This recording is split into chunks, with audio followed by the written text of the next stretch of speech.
Tukikana wakubwa hata kunyosha mkono kuuliza unapata shida, mama kesho ataniuliza au baadaye ataanza kuniambia neno nyumbani. Kwa hiyo walezi waliamua kwa pamoja kwamba kijana tusimsahau katika utume, na wazo lilipotolewa tukaanza kulifanyia kazi. Utume huu umeenea katika majimbo mbalimbali Tanzania na wanazidi kuendelea. Tunawaalika vijana sio kucheza pool table tu, tuwe na nafasi ya kusali, kwa sababu inabeba mambo makuu matatu hasa upande wa vijana, tukijumuisha na yale ya wakubwa. Cha kwanza, kusali.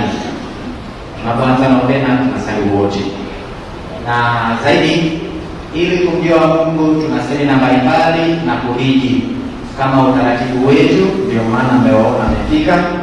Na zaidi ya hayo basi kuweza kusaidiana katika mambo mbalimbali ya kiuchumi. Inapopatikana nafasi, nianze kwanza kumwona huyu ambaye namfahamu.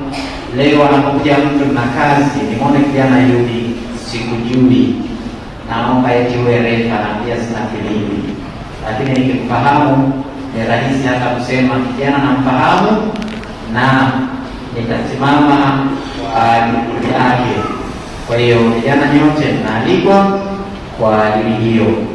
Wana utume kwa Mtakatifu Rita na vijana Mwanza, kama mko naomba msimame.